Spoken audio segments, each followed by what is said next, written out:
Welcome and thank you to everybody who's been watching the series of how I wrote and published my first cookbook. This is the final video in the series and this is going to be frequently asked questions. Let's begin.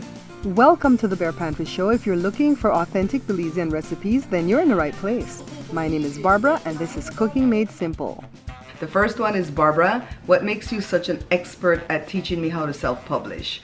And my answer to that is nothing. I'm not an expert at it. I've only published 5 books in the past 7 years.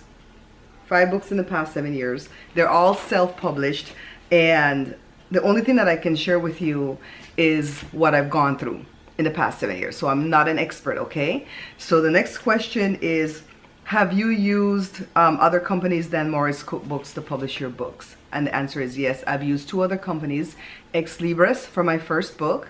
And then I had that book redone with Author Inc. And Author Inc. is the company that I did my first cookbook with. The one that's called Beans and Rice and Jesus Christ.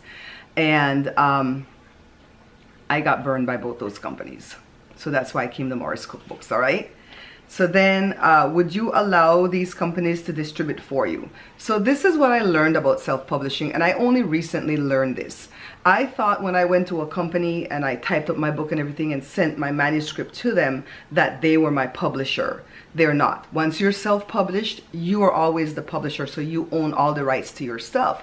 So what these companies will do, they'll ask you if they can distribute the books for you. And at first, when I went with Ex Libris with the first book, I said yes because I didn't have a YouTube channel. I didn't have a big following in social media.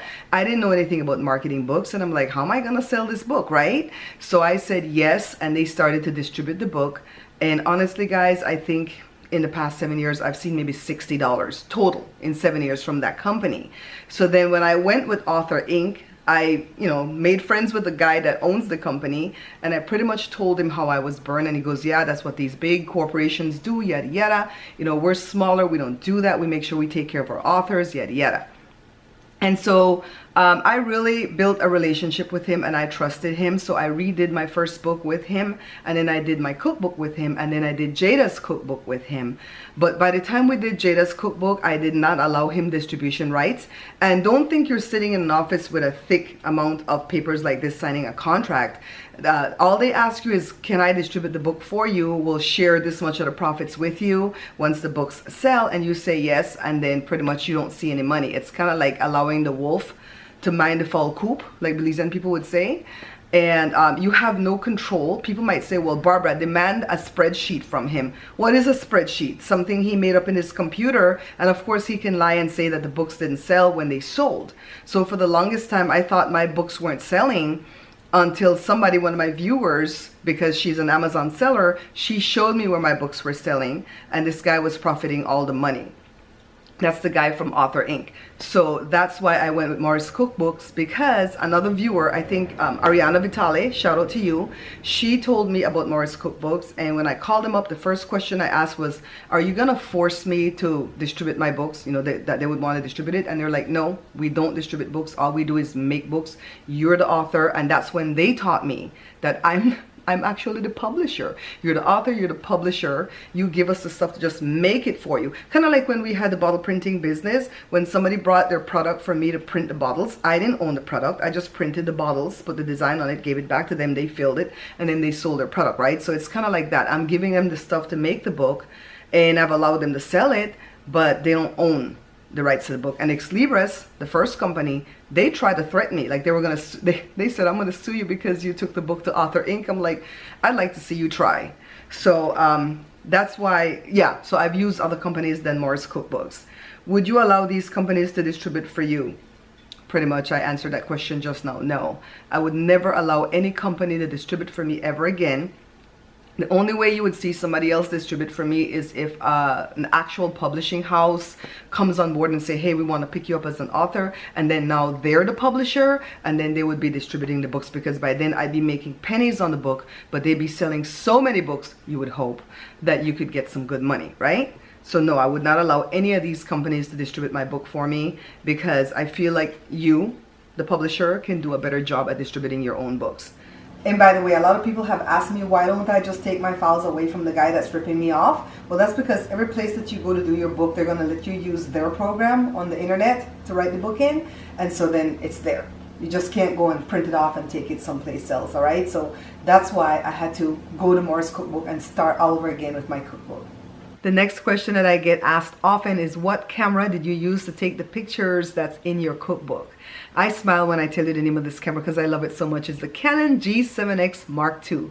Take a look at this beauty. It is so gorgeous. All you have to do is set it on auto and then turn this little dial to 0 and you're ready to go, all right? So the Canon G7X Mark II, they don't sponsor the show, but I'm gonna put it in my Amazon store. So if you guys wanna pick it up, maybe I can get a little bit of something off of it, right? So then what do I need to know about taking the pictures? Oh, I'm glad you asked. So when I did my first cookbook, let's get this, I didn't know that the size was gonna be smaller this way and taller this way. I guess because I was looking at Maya Angelou's cookbook and hers wasn't like that. Hers was big and beautiful. So I took the pictures landscape. Rookie move, see? You can only, when you start making the picture bigger, you can't mess up the sizing, so it's gonna get that way big and that way tall and it will not fit. So do not do landscape, all right? So by the time I did Jada's cookbook, I had already learned, and so I did it profile. So you want to do your pictures profile, meaning you turn the camera that away and take the pictures, all right? Don't take any pictures landscape. So that's the one thing that you need to know about taking the pictures. Where in the house did you set up to take the pictures? Oh, I'm glad you asked.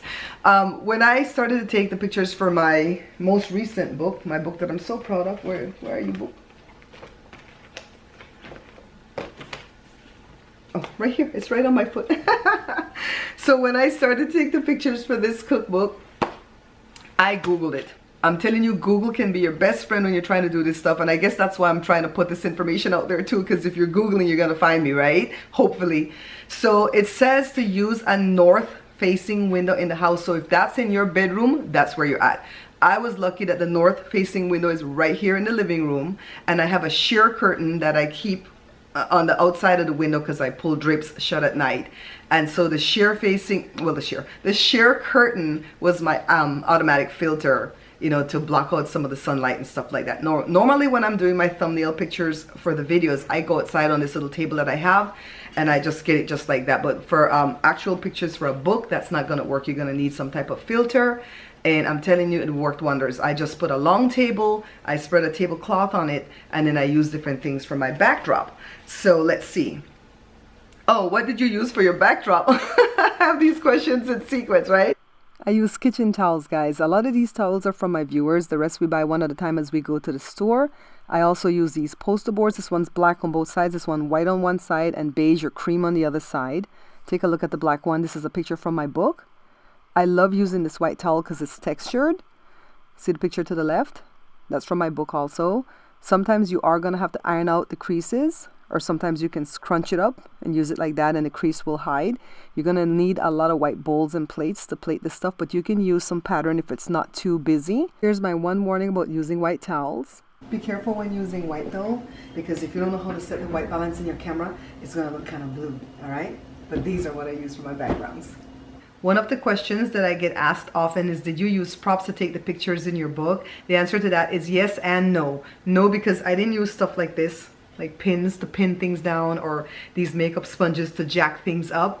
But I did use stuff like this, the dish towel. This is a Lazy Susan cutting board looking type thing. In this picture you can see the props is the habanero peppers. Another thing people ask is how did you get the blur in the background in the pictures? The camera did all that. Once I set it on auto, I set the degree of blurriness in the background. It'll focus on the foreground and blur out the background. So yes and no for props, right? So you can totally use props if you want to. Next question is, what is the worst food to record or to take picture of? It's soups. You know, soups are so hard because you can't pin things down, you can't jack things up, and you pretty much have to take the bowl to where you're going to take the picture, put the solid things in, then take the broth in put the broth in a cup that has a spout and pour it in, and try not to mess up because you can't clean it off. Oh my goodness, soups suck. Look at the soup in Jada's book. The picture didn't really come out good, so no. Next question is, should I be on my book cover? In the past, all I did was put me down below, a headshot as the author. But this, I put me on the book cover because this was a redo and I wanted people to be able to find me and know that this was my book, okay? So that's just up to you if you want to put yourself on the book cover. And the other books that we did, we didn't put ourselves on the book cover, except on the back, like I told you, see? jade on the back. So that's just up to you, subjective, you know. Then the very last one is how to market the book. Guys, I don't know the answer to that. That's why I made a YouTube channel, because I had hoped that that would help me market a book, and it did. So other than that, I would say like Google and just look at all the little marketing tips that's out there. The one thing that I would warn you, don't trust anybody with your book. When you have the manuscript, don't even trust your mom, even if she's trustworthy. And I say this because I had a trustworthy mom, but I'm just saying that to warn you, don't trust anybody with your manuscript. Invite people to come into your house to read the manuscript in front of you when you want to proofread, and just don't give it out to anybody, because they'll steal your stuff, especially if you have something good. And when it comes to selling your books, don't trust anybody. Don't send it to them and say send me the check later, because they won't. All right, so, and don't allow anybody to distribute it for you, because you can't trust them. And I mean, that's only my warning from what I've been through, right? So I hope all this has helped you. If it did, please go ahead and share the whole series for me. It's 5 videos in the series of how I wrote and published my cookbook. If you have questions, ask below and I'm going to answer them to the best of my ability. All right, thanks for watching, guys. Bye-bye. Thanks for watching the Bear Pantry Show. Don't forget to follow the page and check out my book at my Facebook store or at bearpantryshow.com. Bye now.